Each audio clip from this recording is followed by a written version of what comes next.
question, and I also would like to thank the organizers, Jens, Jochen, and Sakura. It's a privilege to be invited to give the talk. If you have any questions during the talk, please don't hesitate to ask.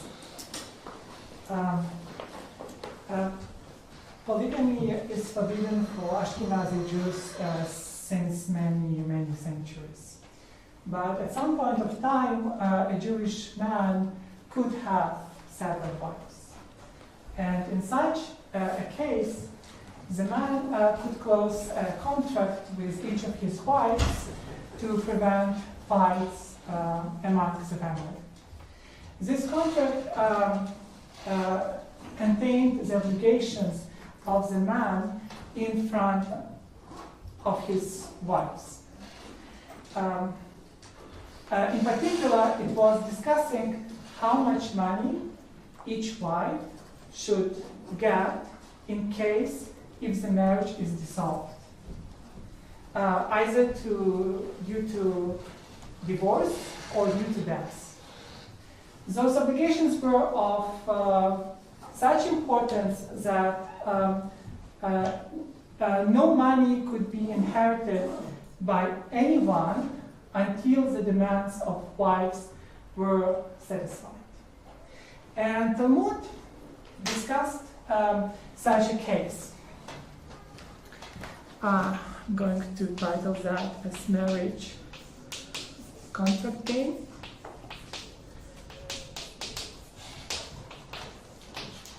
A man died, and he left 3 wives behind. The first wife was promised 100 coins. The second wife was promised 200 coins. And the third wife was promised 300 coins. Talmud considers 3 cases of the estate value which the man left behind. One estate value is equal to 100 coins. Another is equal to 200 coins. Or it's equal to 300 coins. As you can see, in none of the cases which Talmud considers, the value of the estate is enough to satisfy the claims. Since then, we could ask the question how to satisfy, how to allocate the money to the wives in a fair way. And we have an answer from the Talmud again. So in case of 300 coins, the allocation looks as follows. The first wife gets 50 coins. The second wife gets 100 coins. And the third wife gets 150 coins. So you can see that if we have 300 coins, the money are allocated proportionally to the claims. It might be logical. I mean, this is some rule. Okay. So what happens if the value of the estate is equal to 100 coins? Then the allocation looks as follows. Each wife is getting 33 and 1/3 coins. Surprisingly, in this case, the value is allocated equally between the wives. Okay, it's also the possible rule, but it's already surprising to see 2 such different rules in the same table. And more puzzling things happens when the estate value is 200. The suggested allocation looks as follows. First wife gets 50 coins, and each of the 2 remaining wives get 75 coins. This was a very puzzling passage in Talmud, and this whole part of Talmud which corresponds to allocations was notoriously hard. It was puzzling for Jewish people for centuries. Some authorities, by authorities I mean prominent rabbis of their times, rejected those allocations outright. Some were saying that there is some case-specific information which explains those weird allocations, but Talmud just does not mention this information. And the third group was saying that the writer of Talmud made a mistake somewhere. It's not right at all. And in last century, a young man, Shlomo Aumann, who was interested in Talmud, pointed this mystery of three widows to his father, the famous mathematician and Nobel laureate, Robert Aumann. And shortly later, Robert Aumann, together with Michael Vashla, resolved this mystery using cooperative game theory. So before we go to the resolution, let us see how this situation can be formalized. So what is a cooperative game?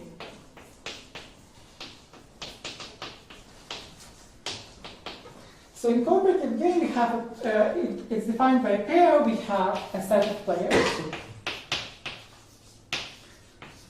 and a value function, which assigns to each coalition of players some value, which is non-negative.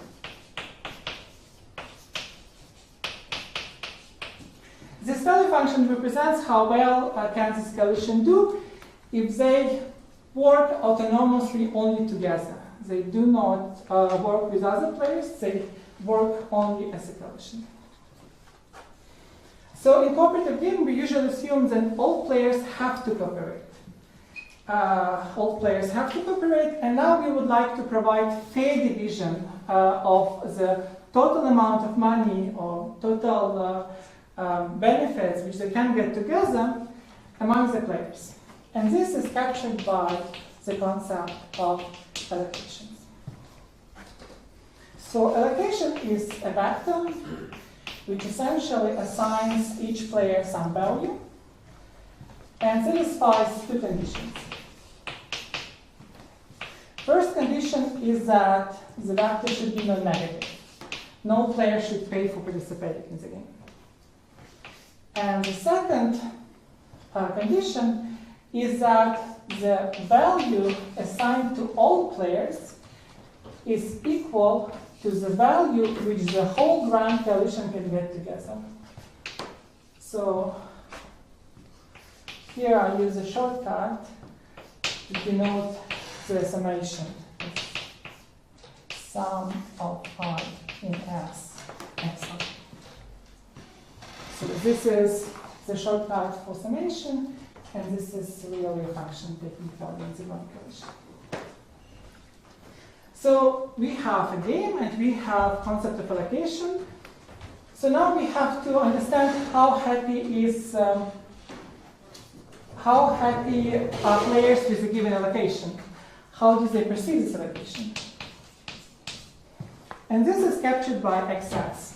So if we have an allocation,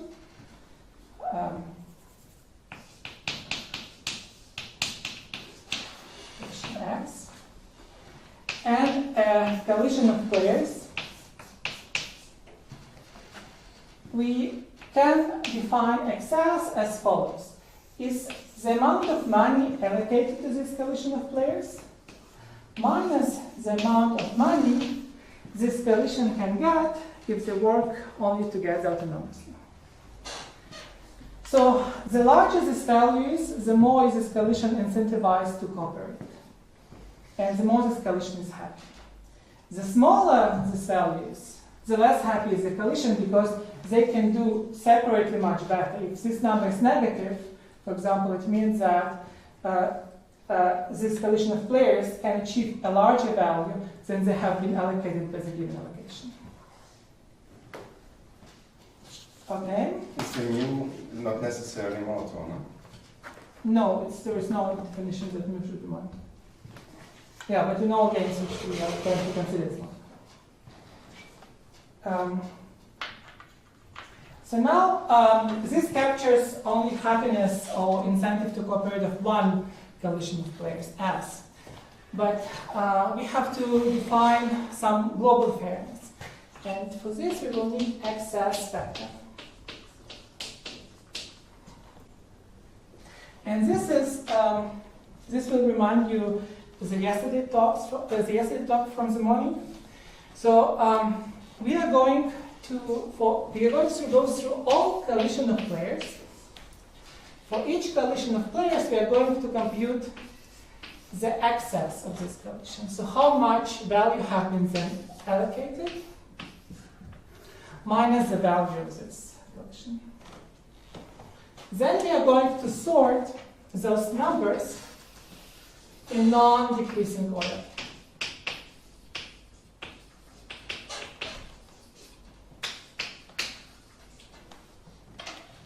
So, and then we will put it all in one vector. So you can imagine that we will have a vector with 2 to the n entries. The first entry will be given to the unhappiest coalition with this allocation. Then it's going to be given to the second unhappiest coalition. And up to the most happy coalition, 3 to the n minus mu as 2 to the n.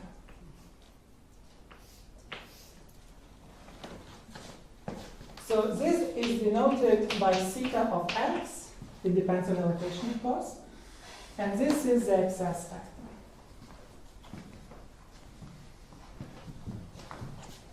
So now comes the distribution, the allocation which we are going to consider today as fair. It was introduced by Schmeidler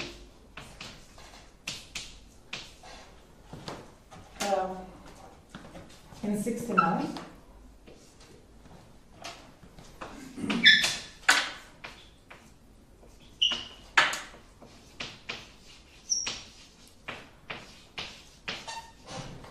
And it's the allocation which gives us, let's say, graphically maximum excess factor. So intuitively, it's going to be the allocation which will, I mean, we know what means, let's say, graphical maximum. The first coordinate should be as large as possible. So this is going to be the allocation which will try to make the unhappiest coalition as happy as possible. Then, subject to this constraint, it will try to make the second unhappiest coalition as happy as possible. Then, subject to that two constraints, it's going to try to make the third unhappiest coalition as happy as possible, and so on. If there are ties, do you sort it by size? So here stand only values. I do not, I mean, like. So this might not be unique. Nucleolus is unique. It is Nucleolus unique. is unique. Is that obvious? It depends. I mean, like, it's Schmeidler proves that this is well defined and unique. Okay. And I guess one can see it in different ways, but it will require some.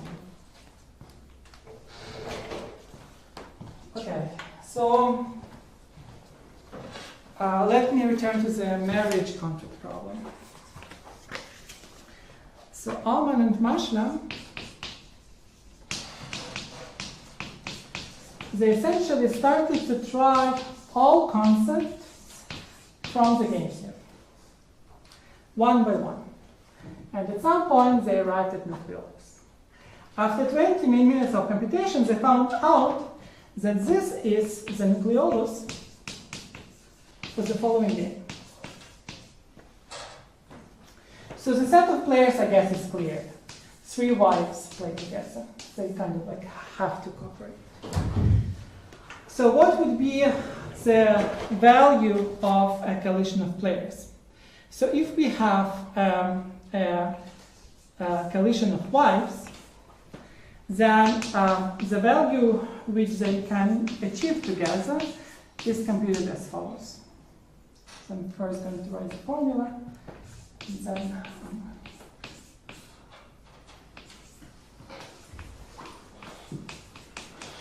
so essentially, this value function says the following.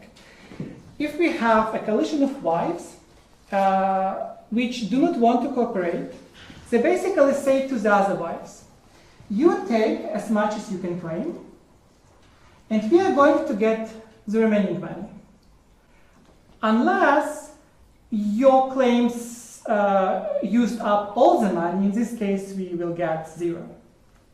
Your claims are bigger than the money of the state, as in the value of the state. In this case, we will get 0.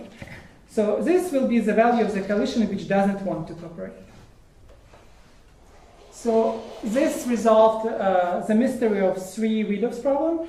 And you might be skeptical, thinking that there are probably infinitely many ways to explain this table, but they actually went through other parts of Talmud which were quite mysterious, and it turned out that in all of the remaining cases, it really was Nucleolus.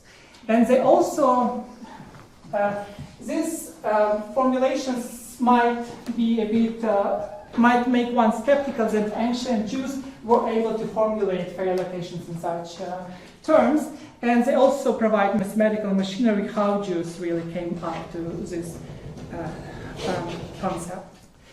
It was not formulated like that, but I would like to move to 2 other problems.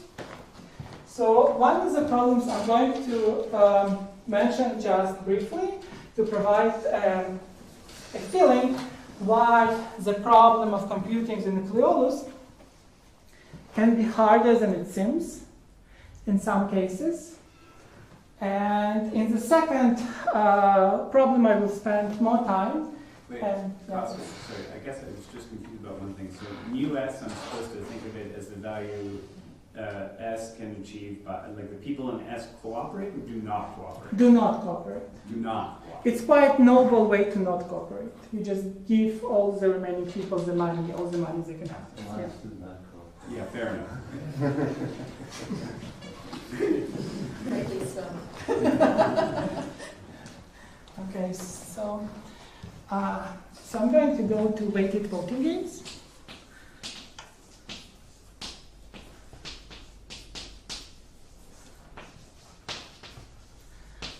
I'm not going to use this abbreviation often.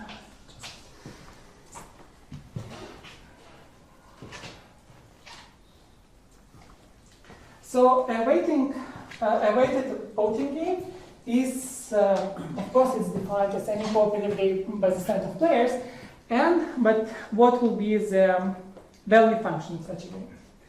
And the value function depends on 2 objects. One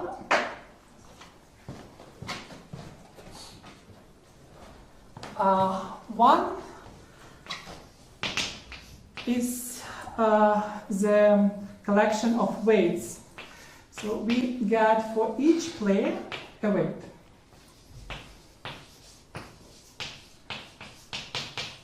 So this problem usually models, so this game usually models parliament, for example, when we have fractions as players, and each fraction has a weight which corresponds to the number of delegates that this fraction has in the parliament.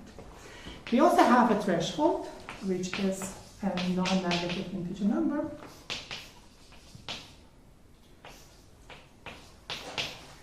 And then the value function is defined as follows. It's going to be equal to 1 if the coalition of players together, when we sum up their weights, is going to overcome the threshold. Otherwise, this coalition of players will get 0.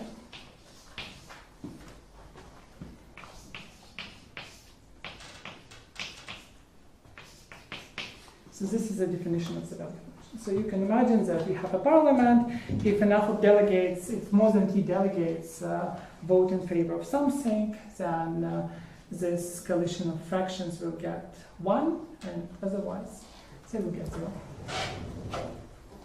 And again, so now I should think of the guys in S as cooperating?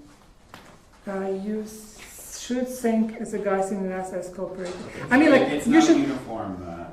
you should think interpretation. guys in the S as much as they can get. If they would say to the remaining guys, we do not want to do anything with you, we will just make our business. In this case, wives basically slammed the doors. They said, like, it's too much for us. you do what you claim as much as you can, we will get the remaining thing. And in this case, it's nothing dramatic happened. They just by themselves they can get if they have weight more than t, they can get 1. So they basically do not cooperate with other people to pass over the threshold. I see. So you should think of it as like a very pessimistic estimate on what they can achieve if everybody else is against them. Yeah. Okay. Yeah. All right. Okay. So let us try to compute the nucleolus. So nucleolus was defined as the vector as the allocation which provides a lexicographical maximum excess vector.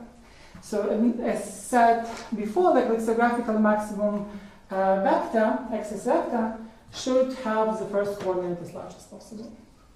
So let us write an LP which tries to maximize the first coordinate of the excess vector among all the allocations. So we are going to write the LP, which we will basically say that we have allocation.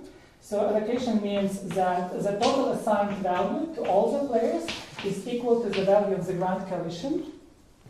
It's the definition of allocation. Then we have non-negativity constraint. This is also the definition of allocation. And then we will say that for each coalition of players, if we consider the excess is at least epsilon.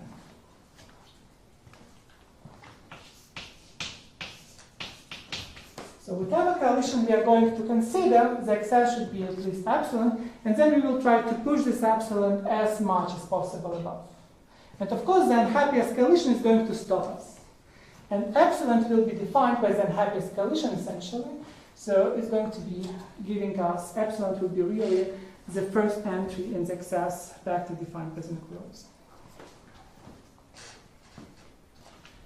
So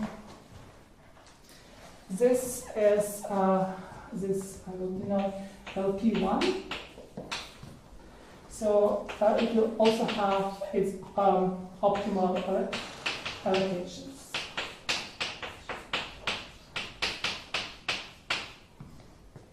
Which will be denoted by opt1. So there is a term for optimal allocations in opt1. They're called least score allocations. This is, and they have a special term in this. So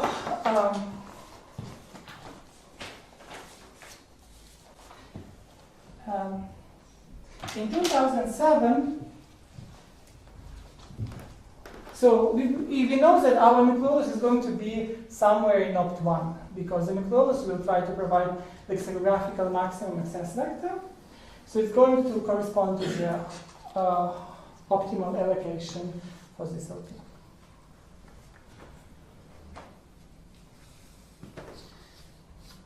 So in 2007, 4 authors, Edith Elkind, Leslie Goldberg, Paul Goldberg, and Michael Waldrich proved that finding a least score allocation for this game, any least score allocation, not nucleolus will be one of the least score allocations, but finding just a least score allocation is an NP hard problem. And this implies that finding the nucleolus for this game is an NP hard problem. And For the water game. Yeah, for the way it's looking at. oh, for weight, okay. This is what- Sorry.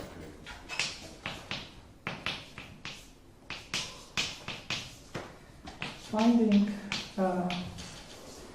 the nucleolus of weighted voting game is NP hard.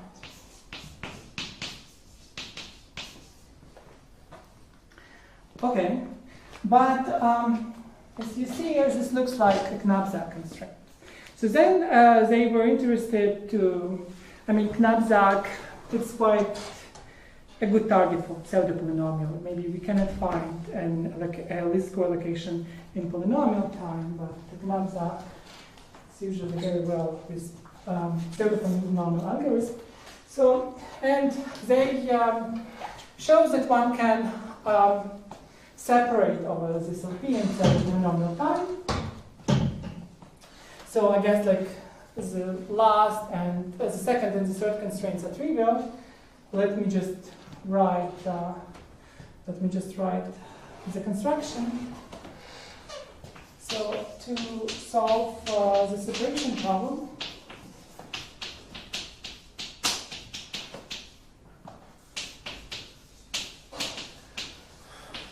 for given allocation x and epsilon bar, x bar and epsilon bar, we can again write a dynamic program. So we are going for indices, for going through all the players in the game, and an index which goes through integer numbers from 0 to the total sum of weights. We are going to compute the following problem. Gamma I tau, which is going to be the minimum x value of the coalition of players, where the coalition of players has the weight tau, and the coalition of players lies inside the cell defined by the first I players. So it's clear that we can compute it using just two values. So if the LP is infeasible, I assume this would be plus infinity. So for this computation, we need just two values. Gamma I minus 1 tau, because if we do not put the is element in the set S, and gamma I minus 1 tau minus the weight of the element I. So this is quite clear dynamic problem. And then we just have to check that when we are done with our dynamic program and have the values indexed by the last player, that we have inequality. So it's essentially this inequality for all tau larger or equal than t. So this is quite straightforward dynamic program. Okay.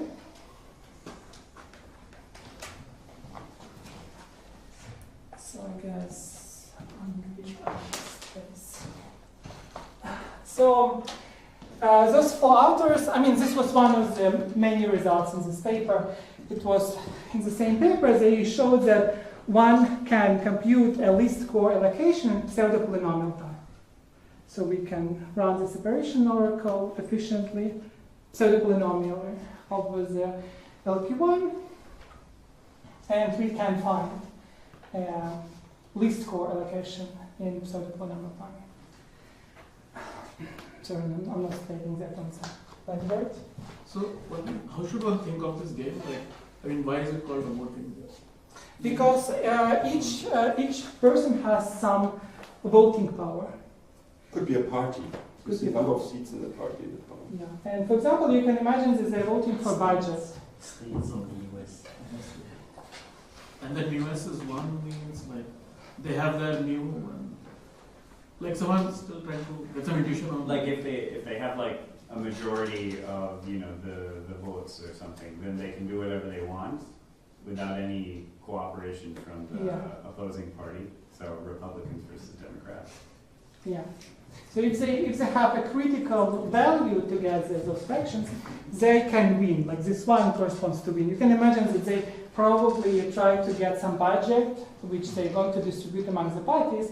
And if the amount of if the weight of the parties which vote in favor of this budget is larger than T, then the budget is accepted, and then they can. If it's not, then it's zero. So one is the whole balance. Like one is your alpha. No, job 1 means you win the vote and 0 means you don't. Yeah, essentially, in this case, it's going to be alpha. It's the whole, it's just like the scaling doesn't make much. Yeah, so those authors provided pseudo-polynomial time algorithms to find a least score allocation. And the problem is, what are we going to do with that? We can solve LP1 in pseudo-polynomial time, but can we find the nucleolus in pseudo-polynomial time? And that's stated as an open problem. So let me try to provide some intuition what will we do to compute the nucleolus. So, and this is called Maschler's scheme.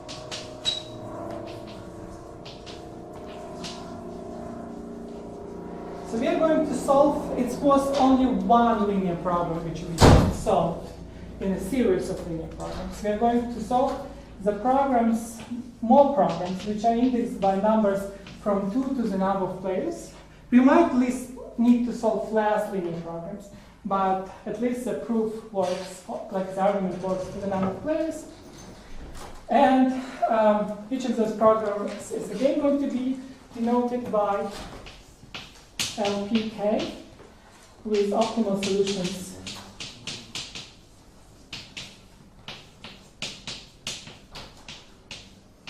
of K. So how will this program look? So we will, as you can imagine, we tried in this scheme, in the Maschler schemes, we tried to maximize some first coordinate in the x-axis vector. And we're imposing more and more conditions to maximize the first set of coordinates in the x-axis vector. And essentially, we have to stay in the set of optimal solutions of the previous LP. So x will belong to the set of optimal solutions of the previous LP. We are solving more and more LP, and we know that our nucleolus remains an optimal solution for each of those LPs. So again, we are going to impose the constraint that the axis of some coalitions is going to be at least epsilon, and we are going to try to maximize this epsilon. Subject to. But now comes the funny part. This constraint should not be imposed for all coalitions of players. It should be imposed only for the coalitions of players such that S does not belong to the fixed coalitions of the previous LP. And what does it mean? Because we have X is in the optimal solutions of X, the nucleolus will have to be in the optimal solutions of the previous LP. But the set of optimal solutions, for some coalitions, it's already decided what value are they getting. We don't have even to look at them. For some, if we consider any location from the optimal k minus 1, for some coalitions, they're always constant. So this is essentially captured by those figs. So those are all coalitions of players, so that x bar of S is equal to the x wave of S, independently what x bar or x wave we take from the set of optimal solutions of the previous LP. So for that, it's already everything is decided. Whatever, if we take any allocation, sorry. I think you want S is not. Not. Yeah, Sorry, S is not fixed. Thank you. S is not fixed. S is not fixed. So, and the hardness of the problem is coming from this. It's usually the first, I mean, I wouldn't say like in all the cases one have the hardness coming from here, but typical case, in my experience, is that either first LP is already in P hard to solve, to find an optimal solution, Or one can solve it polynomially, but then one doesn't know how to implement separation oracle further. Because here we do not, we exclude quite many collisions of players from the collisions that we have to consider, and that changes the problem tremendously. So I'm a bit confused. So this fixed op will be empty? Fixed opt? No. No, I mean, like, first of all, you solved this thing. It's going to set some constraints tightly, right? So first of all, the whole ground collision is going to be fixed. The ground collision is going to... And then when you solve the first LP, some optimal phase will be defined by some of the inequalities being set tightly. Then if this inequality is set tightly, then this player is always getting 0. So this like small collision of one player will be 0. If this inequality is set tightly, then S will subsequently start to be fixed. So optimal phase by default. So this is a good point, thank you. So this definition of the Marshall schemes guarantees you a reduction of dimension of opt k with each iteration. With each iteration, you are going to drop a dimension of opt k, because unless you are in a single point, then you start dropping the dimension. But until you are at the single point, optimal phase is going to stop you and stop you and stop you, and it will automatically enter, like the constraints defining optimal phase of LPK will enter in the fixed set of the opt k. But here, isn't the blue stuff implied by x being an opt k minus 1? Yeah, it's, I'm sorry, what is implied? No, but if I consider, if I let it be still inside, if I let all the collisions be inside, I will get, I will be still stopped by, so if I just say x of k minus 1, of k minus 1, so I know already unhappiest collision.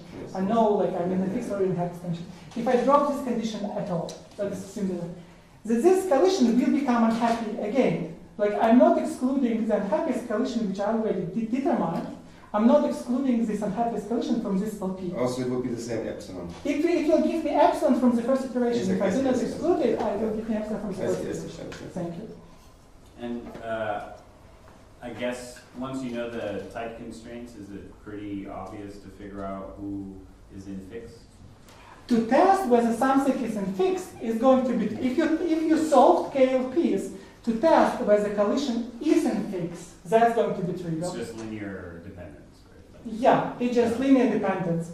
Or you can, you can do it in the linear dependence way. But implementation of the separation oracle, that's the tricky part.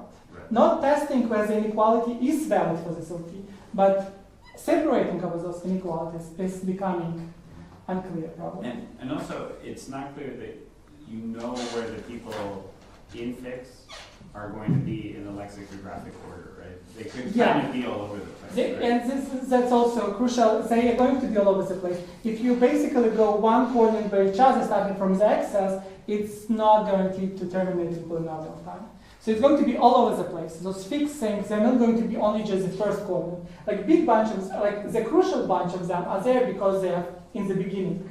But automatically, with those big bunch of collisions, will be many other collisions which are located in different positions of the set. Right. So they stated the question whether it can be computed instead of polynomial time, and using,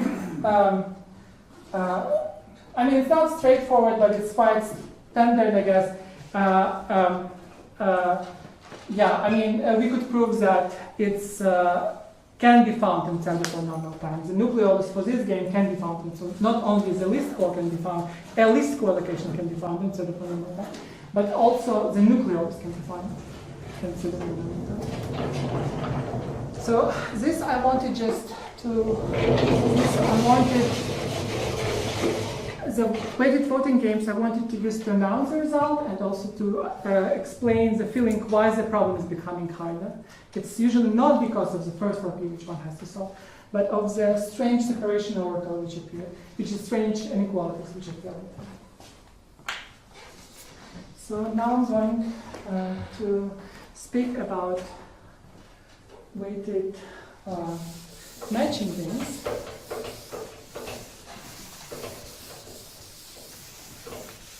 So Kasi, I'm sorry, what did you prove that you can always do this in pseudo-polynomial? Yeah, you can do that in pseudo-polynomial. So there's some way of modifying the DP to do what you want it to do? Yeah, essentially it's based on two ideas. One of them is that because Knapsack and Z approach is based on dynamic programming, one can, and the dynamic programming is quite well compatible with scalar products. So one part is to use some scalar products, and the second part is to break the field of reals in many fields of prime numbers, which is also quite standard. And then this basically allows to do many things in parallel. Like linear dependence can be tested not over reals, but it can be tested much more efficiently if one breaks them, because the vectors which linear dependence is tested on are 0, 1. And if they're dependent, I mean, they can be quite well tested for being linear dependent.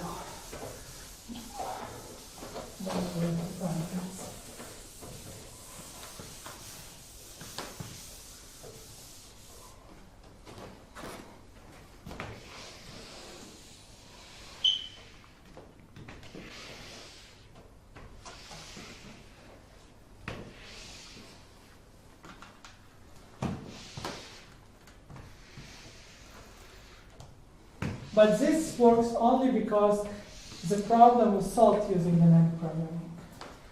The next problem is weighted matching games, and matchings, I don't know how to state it formally, but matchings are bad for dynamic programming. I don't know this is I mean, I didn't know dynamic programming which optimizing our matchings.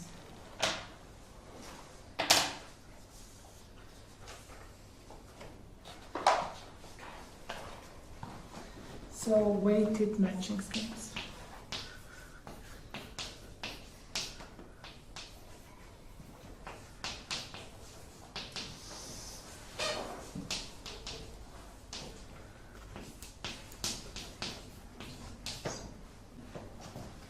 So in this case, we are given a graph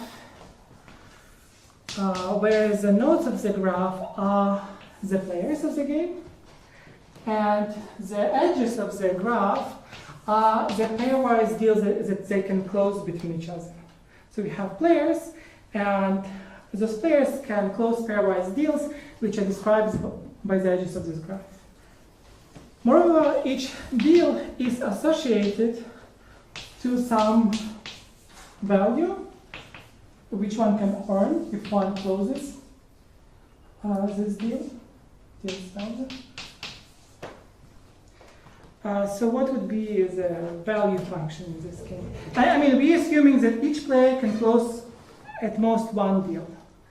That's why it's called matching. Each player has to decide for an edge.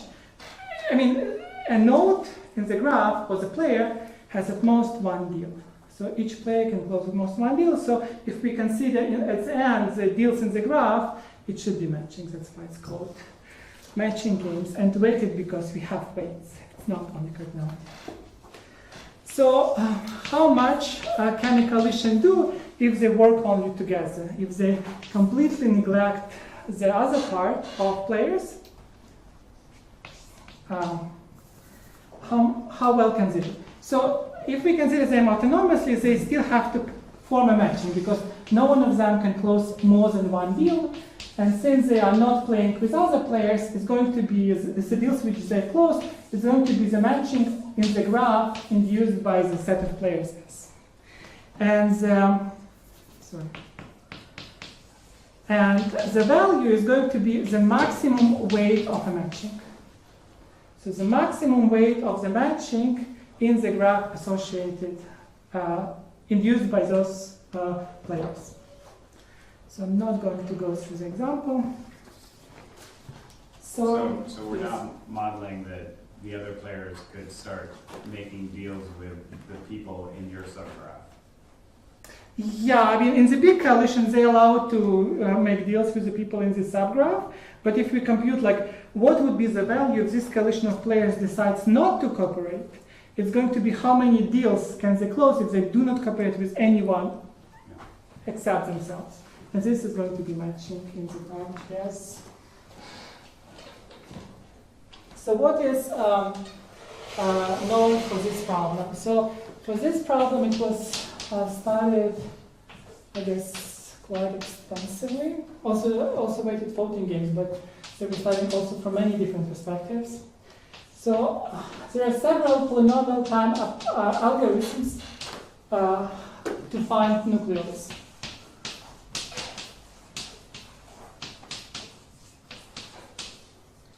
So first, Solimozzi and Dragovan.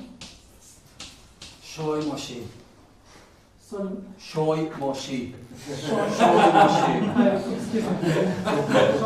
me. Right? Right, how much? Is it possible? Okay.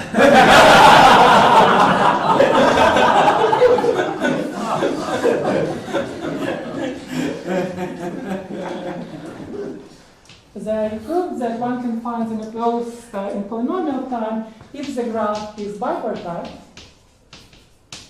and the weights are identical ones. But essentially, they were interested in this case, but the algorithm can work for general weights. It just shows how the state is resolved. Then, Karen and Paul Luzman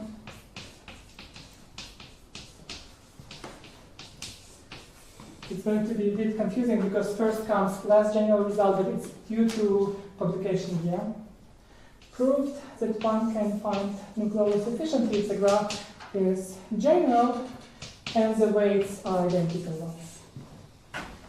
Then Paul Luzman alone generalized it further.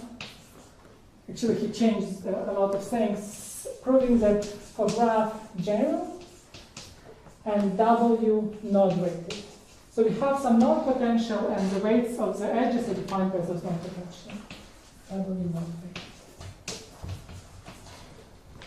And last year, together with Johan and a student, Justin Todd, all from Waterloo, we proved that the Nucleolus can be found efficiently for general graphs and general weights. And that uses a bit different approach that other people used. So you went through the graph theoretical approach, and we used polyhedral characterization due to elements formations. Okay, so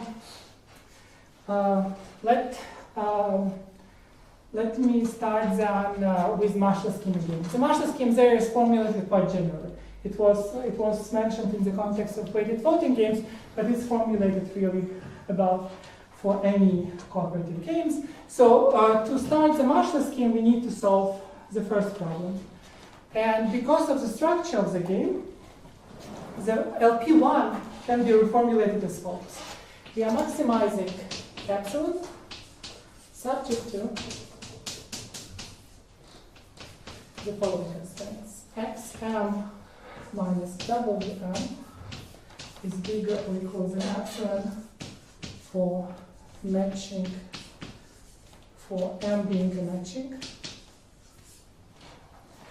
And then we have the constraints which say that this is an allocation.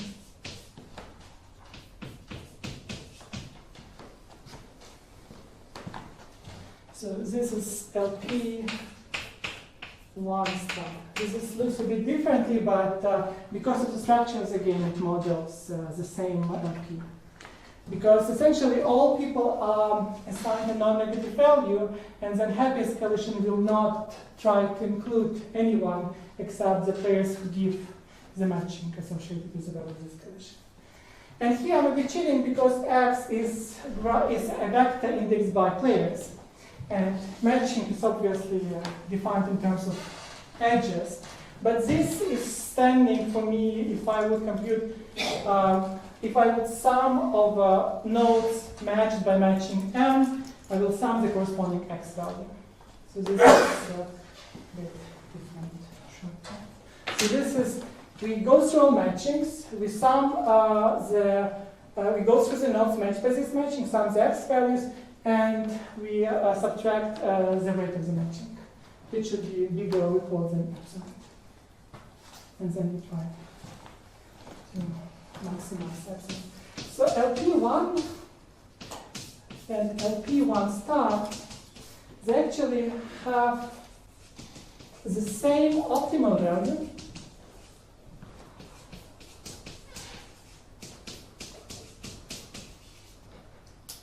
Epsilon 1, and they have the same set of optimal solutions and the same set of optimal allocations. And for that we already have a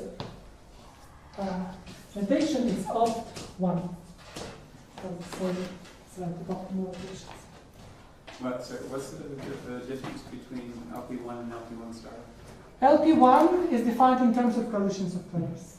It goes through all collisions, looks how much value it was assigned to the collision of players, and then subtracts the value of the collision. This LP doesn't go through all collisions, essentially. It goes only through the collisions on which there exists a perfect matching in the user graph. On which there exists a perfect match. I mean, like, I didn't write it, but I mean, essentially, because you do not have to include players into unhappy collision which do not define the value. Because the collision will become only happier if you include them. Sorry. So the players are edges or axes? Sorry? Players are nodes. Players are nodes or edges? Players are nodes. Sorry? No, what is edge? X of n is then the set of matched. Matched nodes. Yeah, this is used as the shortcut x of v of m. So we see what nodes are matched by m. And the same set of nodes could have different matchings, Yeah. but that doesn't matter. Yeah, it will, some of the matching constraints will be redundant, we just have to take the maximum of matching. So now, So now we would like to study, we know that our nucleolus is going to lie somewhere there, somewhere in the optimal solution of this LP1 star. And the key property for us is now to get so much structure from this LP as possible. Yes, please. I guess I am still confused. So if you accidentally pick the minimum weight matching, it will be, this inequality will be redundant if you include the max weight matching, because it goes through all the matchings. Because the more you subtract in WM, the stronger is the inequality. Like, you can pick.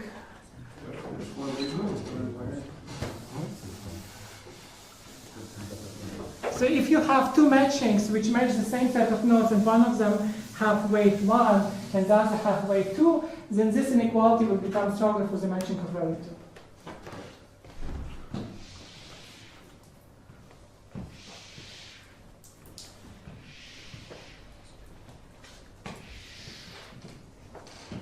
So, is it okay.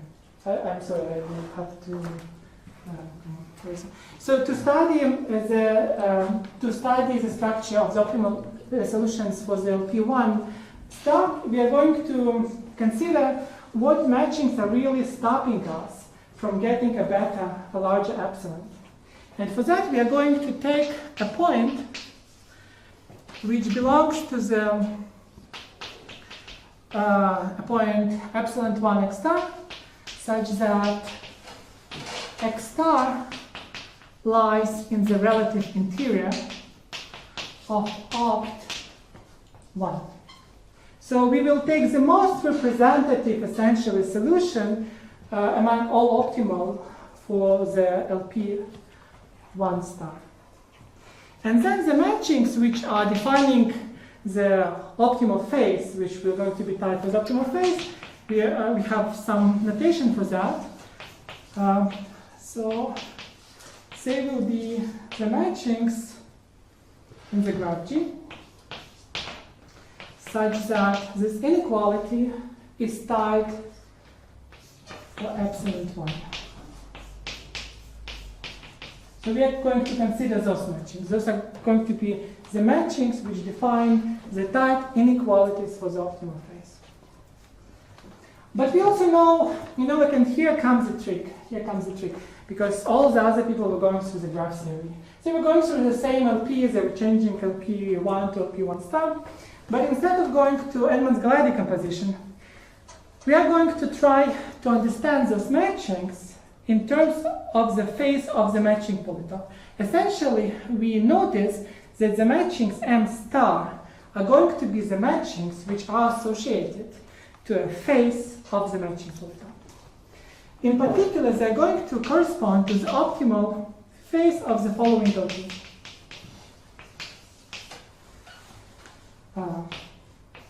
So here again, X star. So here again, like X star is not really associated, but we expand it on the edges by knot weights.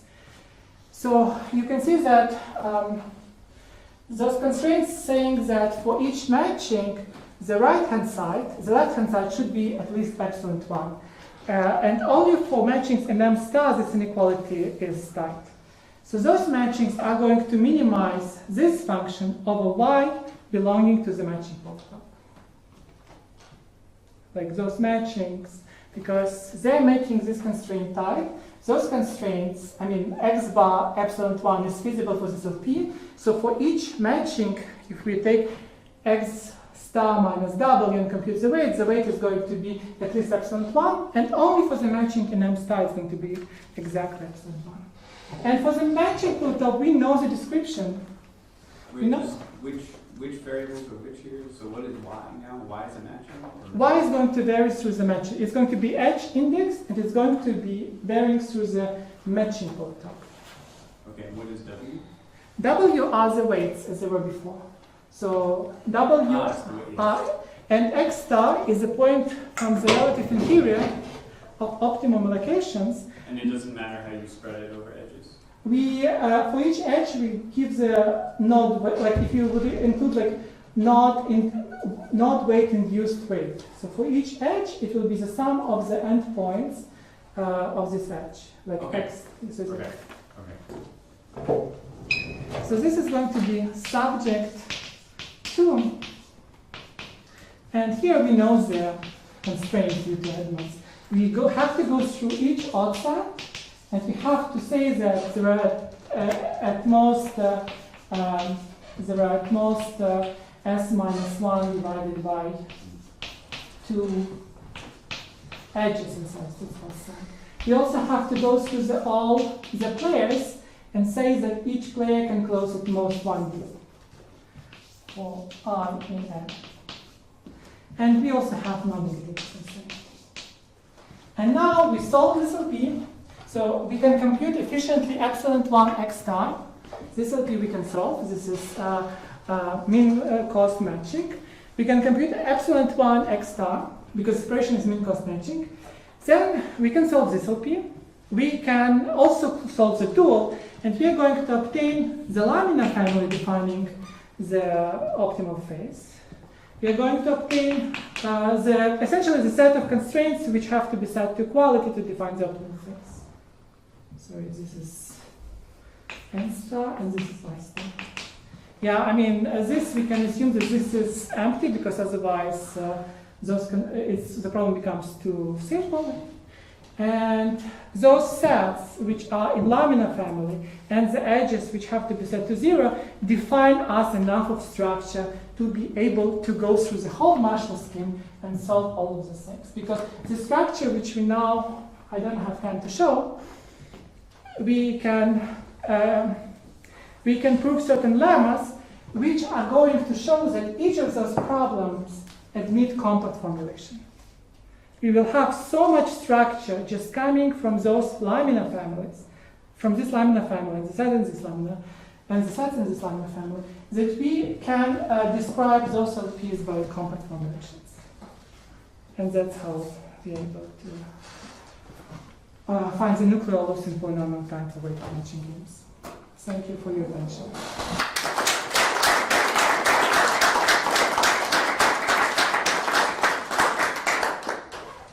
Questions? So this thing, this is still an exponential number of constraints, right? The L star, I mean the first set, the odd sets. Yeah, they're known how to separate. Those are quite, I see. those are well studied, they're known how to separate. Yeah. I would I be mistaken if I say that I don't know? I mean, I don't know how to comment to it. Like, Gomri could one can. I mean, it's known how to separate them.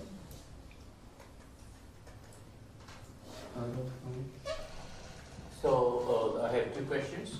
The first one is so after all the marriage game.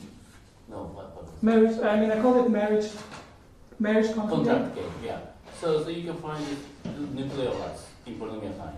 No, I guess, actually I don't know, but I guess it's going to be NP hard also, because Okay. it looks like also like the Kanstantsin constraint. I mean, I'm not sure, but I will not, I mean, I don't know much about the, I mean, I used it only for introduction, but I guess it's going to be also some Kanstantsin relatives, I mean, it's going to be NP hard.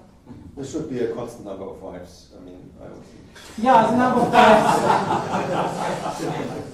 Good point.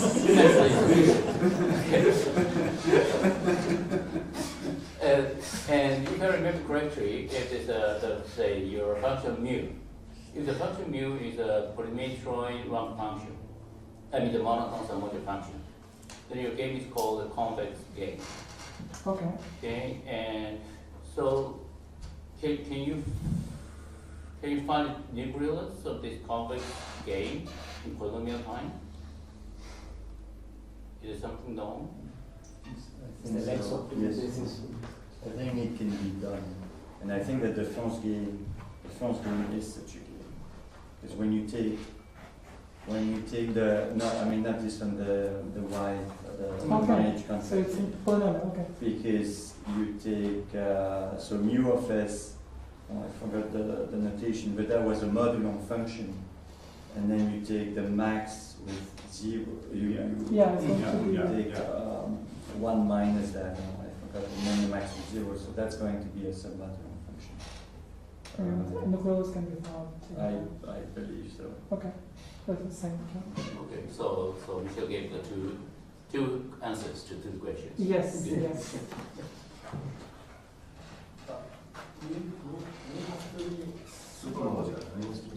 Yes, but you have x is at least, so yeah. X of s is at least. Okay, thanks.